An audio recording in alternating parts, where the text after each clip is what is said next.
Okay, no fancy intro, no fancy edits on this video. This is a serious video. I was just tipped off to something that's going to happen in Andor Season 2, and it's so fucking disgusting to me that I had to jump in here and make this video. I'm making this video to tell you guys what they're going to do, what they're about to do to Star Wars. Like, I'm legitimately trying to cause an uproar about this because this should not be in Star Wars. And I'm hoping that if this video gets enough attention, if this issue gets enough attention, Disney will listen and they will remove this from Andor Season 2. We still technically have time before this season comes out. This should not be in the show. It should not be in Star Wars. And the thing is, this is an incredibly uncomfortable thing to even talk about here on YouTube. In fact, I can't even say the fucking word. I can't even say the word of the thing that is going to be in Andor Season 2. Small side note here, but there is a whole bunch of like terms and phrases and things that if you say in a YouTube video, the almighty algorithm will catch it and they'll flag your video, sometimes crushing the viewership of the video. Sometimes it can get you into trouble. You can be sort of shadow banned, all sorts of stuff. What Kathleen Kennedy and Tony Gilroy are about to put into Season 2 of Andor is one of those words.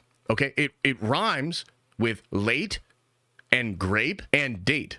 It is one of the most heinous acts a human being can perpetrate on another human being. Now, I want to give you the full context, at least as far as I understand it, of what the scene will be like, how this is handled. But that thing, that act, that word, that concept is being brought into Star Wars. So I want to take a second here to explain why that's so fucking ridiculous. I've got a list pulled up here of all the times George Lucas has talked about how Star Wars is a fairy tale and it's for young people. In 1983, during a story meeting with Return of the Jedi co-writer Lawrence Kasdan, he suggested a darker ending. This was Luke turning evil or dying. Lucas pushed back, explicitly reminding everyone of the target audience. He said, no, no, no. Come on. This is for kids. This is a fairy tale. You want everybody to live happily ever after and nothing bad happens to anybody. In 1999, in an interview with the BBC, Lucas said this: the movies are for children, even if some older and opinionated fans don't want to admit that. In that same year, in an interview with Starlog magazine, he said this: when I did the other films, I said, yeah, this is for 12-year-olds. People forget what the movies actually are. Star Wars is for 12 or 13-year-olds. In 2005, in an interview with the Boston Globe, Lucas said this: the original film was designed to allow young people to think outside the box. It was designed for 12-year-olds, adolescents, kids who were starting to think outside of the box anyways, as a part of saying, let your fantasies run free because this is the time to do it.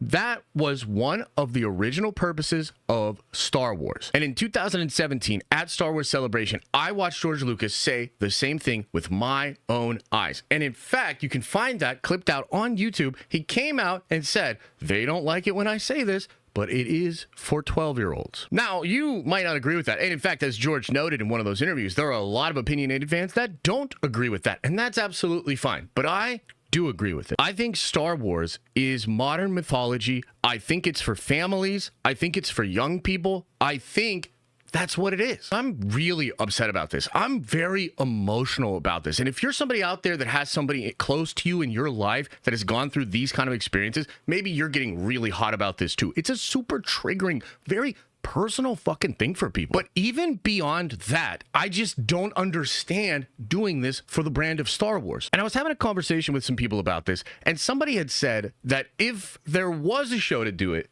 it would be Andor, meaning Andor's the kind of show where you could put content like that and handle it with nuance and actually maybe handle it the right way. And the thing about that is, that's exactly why I fucking hate Andor. And ever since I watched the first 3 episodes of that show, I said it's not Star Wars. I said I'm not watching this stuff. And part of why is rooted in this exact thing. The very fact that that show exists in a universe and has a tone that would allow this graphic, mature, just triggering content to be in a fucking children's brand means it's not Star Wars. Now, let me get crystal clear here. This has to do with the character of Bix. Apparently, from what I've been told, this will involve an incident where an Imperial officer forces themselves on to Bix. And it will also culminate into a big moment where Bix is going to point the finger in front of everybody and say, you tried to date me, except that it's the other word. So by action and by uttering the actual word, that concept, that idea has now explicitly been brought into a Star Wars show. I struggle to think of a more grotesque way to spit in the face of what George wanted Star Wars to be. And frankly, I am shocked that Dave Filoni has not stepped in to stop this. Like, as far as I understand it, this is absolutely real,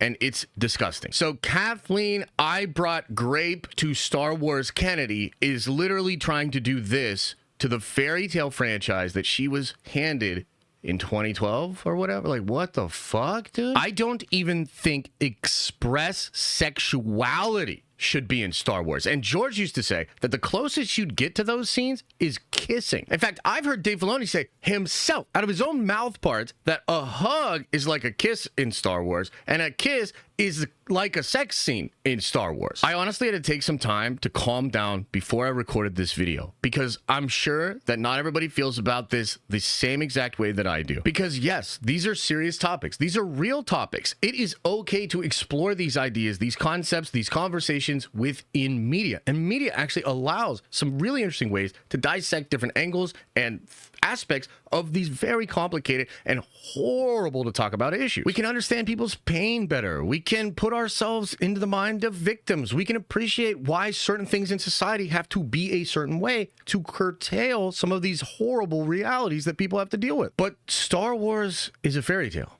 And the problem here is that Andor has posters at Star Wars Celebration in Japan. There are Andor t-shirts for sale at Disneyland right now. And that just doesn't sit right with me. I don't know, man. This feels really gross. This feels sinister. It feels like something really sacred. Like, Star Wars is not just some fucking franchise. I mean, George has talked a lot about the mythological aspects, the Joseph Campbell hero's journey stuff that's in there. There's something about Star Wars that connects with us on some deep spiritual level. It resonates. And to have that franchise do some postmodern, elevated genre Andy Sorkin show that's so outside of the scope of what Star Wars is, and then that show introduces some of the most horrific and serious and mature content imaginable, it just doesn't sit right with me. That's not what Star Wars should be. I cannot fucking believe this is happening. So there you have it. I don't really have a cool outro either. If you are upset about this like I am, you need to share this fucking video. You need to go tell your friends, your family, your grandma, your grandpa, your uncle that introduced you to Star Wars. You need to tell him that Kathleen Kennedy is about to do this, and we need to stop it. We need to stop it.